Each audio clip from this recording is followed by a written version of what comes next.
अगर आपका मन आपकी बात मानता, क्या आप चिंता पैदा करते? बस ये सरल साधना कीजिए आप सभी। अगर आप कोई दूसरा योग नहीं कर सकते तो आप इतना तो कर ही सकते हैं, है ना? आप देखेंगे कि आपकी आधी चिंता शांत होनी शुरू हो जाएगी, क्योंकि वास्तव में संघर्ष इस बात का है कि आपके भीतर दो आयाम हैं।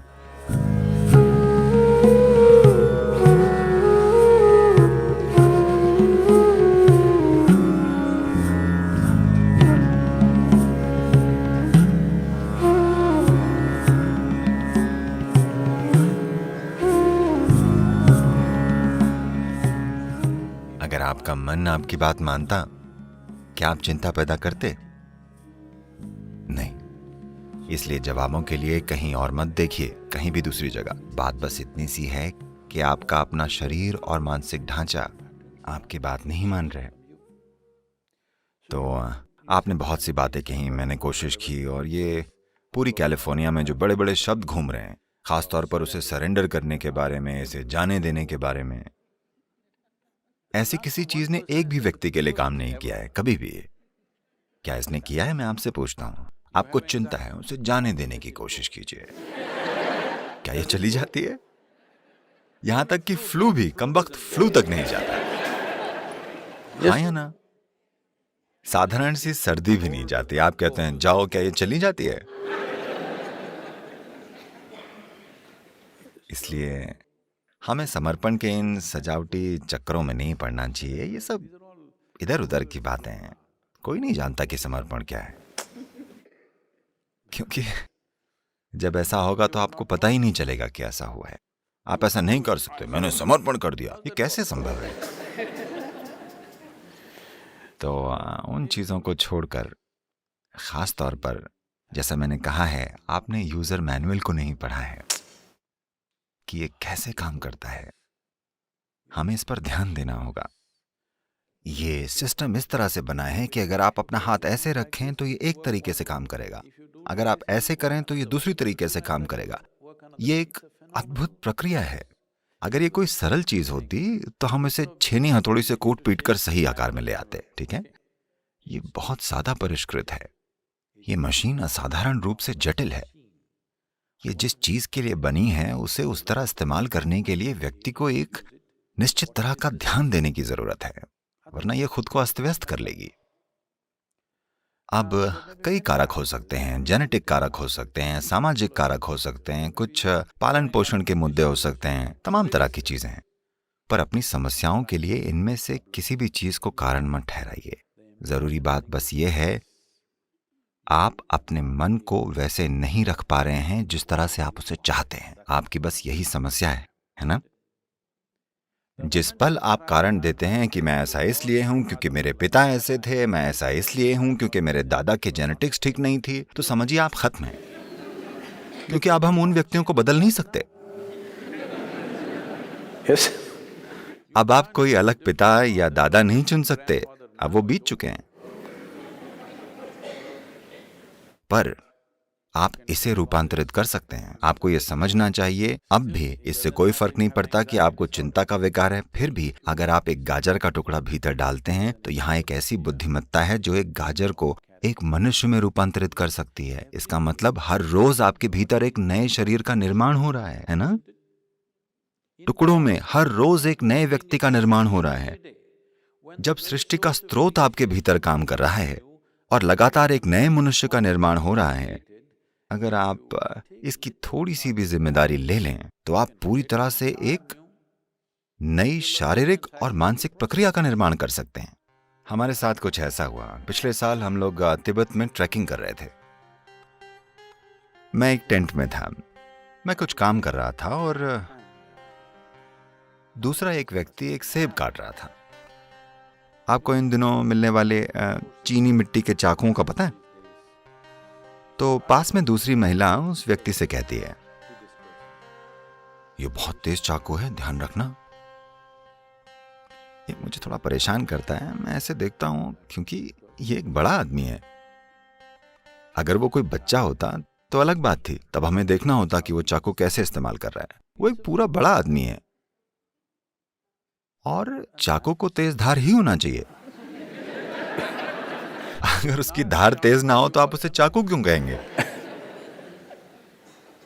तो मैंने उसे अनदेखा किया और काम करता रहा। अगले 2 मिनटों में वो फिर कहती है, ये बहुत तेज चाकू है, ध्यान रखना। मैंने कहा बस करो, वो एक बड़ा आदमी है, उसे अकेला छोड़ दो, उसे पता है चाकू को कैसे इस्तेमाल करना है। वो एक छोटा सा चाकू नहीं संभाल सकता। ये कोई बहुत भारी मशीनरी या अंतरिक्ष यान या ऐसा कुछ नहीं है कि उसे पता नहीं कि इसे कैसे चलाना है। ये एक चाकू है। वो कहती है, नहीं सदगुरु, ये बहुत ही तेज चाकू है। और मैं जो कर रहा था वो करता रहा। अगले 2 मिनटों में वो उससे फुसफुसाती है, बहुत ध्यान रखना, ये बहुत तेज है। और अगले 2 मिनटों में वो अपनी उंगली काट लेता है। उसके बाद मैंने हार मान ली। ठीक, यही सब हो रहा है जीवन के साथ, यही सब हो रहा है। आपके पास एक बुद्धि है जिसके लिए आपके पास कोई पर्याप्त स्थिर आधार नहीं है, या दूसरे शब्दों में आपके पास एक तेज चाकू है, माफ कीजिएगा, बहुत ही तेज चाकू।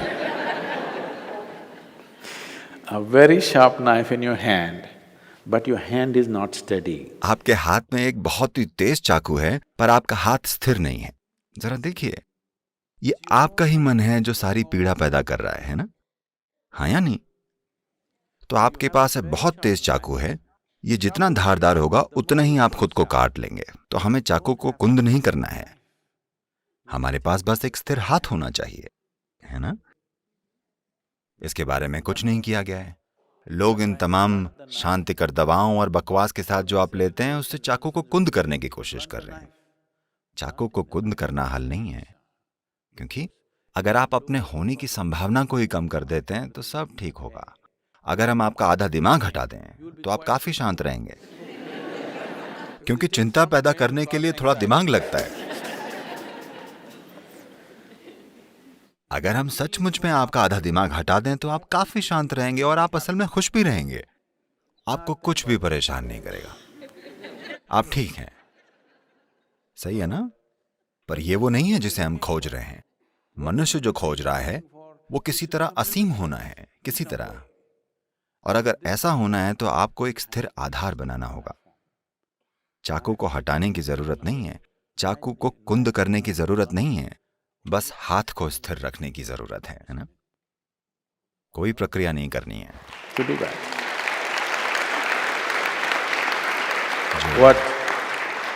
इनर इंजीनियरिंग का, योग का बस यही अर्थ है। जब मैं योग कहता हूं, कैलिफोर्निया में रहने की वजह से उन सभी असंभव मुद्राओं की कल्पना मत कीजिए। योग का अर्थ मुद्राएं नहीं है, योग का अर्थ है मिलन। ठीक है? योग का शाब्दिक अर्थ है मिलन। ये मिलन का पहला रूप है। आपका दायां और बायां, इसे योग में पिंगला और ईड़ा कहा जाता है। ये आपके भीतर पौरुष और स्त्रैण है। इन्हें बस एक साथ कर दें। आप बस ये सरल साधना कीजिए। अगर आप दूसरा कोई योग नहीं कर सकते तो इतना तो कर ही सकते हैं ना? आप ऐसा कीजिए जो आपके जीवन से संबंधित हो। ये चढ़ता हुआ सूरज हो सकता है। सूरज ऊपर आ रहा है, सूरज के ऊपर आए बिना इस ग्रह पर आपका अस्तित्व ही नहीं होता है ना? आपके भीतर जीवन की गर्माहट सिर्फ इसलिए है क्योंकि सूरज ऊपर आता है। पेड़ का ऑक्सीजन छोड़ना और उसके लिए आप कार्बन डाइऑक्साइड छोड़ते हैं और ये अदला बदली हो रही है। इसके बिना आप जीवित नहीं होते हैं ना? इसकी ओर कुछ इस तरह से देखिए, जो भोजन आप खाते हैं, सूरज, जिस धरती पर आप चलते हैं, जिस हवा में सांस लेते हैं, जो पानी पीते हैं, जो लोग आपके आसपास रहते हैं, इनमें से कुछ भी चुन लीजिए। बस ये कीजिए, आपके दाएं और बाएं को पूरी तरह एक साथ कर दीजिए। इस तरह नहीं, इस तरह नहीं, बिल्कुल सीधे। ठीक है? बस किसी ऐसी चीज की ओर देखिए जो आपके लिए सच में मायने रखती है। शायद सूरज, शायद आकाश, शायद बादल, शायद एक पेड़ या कोई व्यक्ति, शायद एक बच्चा, एक जानवर, कोई मायने नहीं रखता कि क्या। बस उसकी ओर देखिए। लगातार 10-12 मिनटों तक दोनों हाथों को जोड़े रखिए। आप देखेंगे कि आपकी आधी चिंता शांत होनी शुरू हो जाएगी। क्योंकि वास्तव में संघर्ष ये है कि आपके भीतर 2 आयाम हैं। मैं इसके विस्तृत विवरण में नहीं जाना चाहता, क्योंकि योग, शरीर विज्ञान इसके बारे में विस्तार से बताता है। लेकिन सरल शब्दों में कहें तो आधुनिक चिकित्सा विज्ञान आपको बता रहा है कि एक दायां दिमाग है और एक बायां दिमाग है। ठीक है? बस इन दोनों चीजों को एक साथ रख दीजिए। ऐसे किसी भी चीज की ओर परम प्रेम और प्रशंसा से देखिए जो आपके लिए मायने रखती है। वो आपकी पत्नी हो सकती है, आपके पति हो सकते हैं, आपकी संतान हो सकती है, एक पेड़, एक कुत्ता, आकाश, सूरज, चांद, इनमें से हर चीज आपके जीवन के लिए जरूरी है। क्या ऐसा नहीं? हाँ, आप इनमें से जिस भी चीज के साथ जुड़ाव महसूस करते हैं, इन दोनों चीजों को एक साथ रखते हुए उनकी ओर परम मधुरता से देखिए, ये पहचानते हुए कि वे आपके लिए कितने जरूरी हैं। कई चीजें बदल जाएंगी। ये योग का पहला रूप है। अगर मैं ये करता हूं तो ये मुश्किल हो जाता है। और नमस्कार करने के कई तरीके हैं, इस तरह इस तरह इस तरह। ये सबसे सरल चीज है। यहीं से शुरू कीजिए, ठीक है?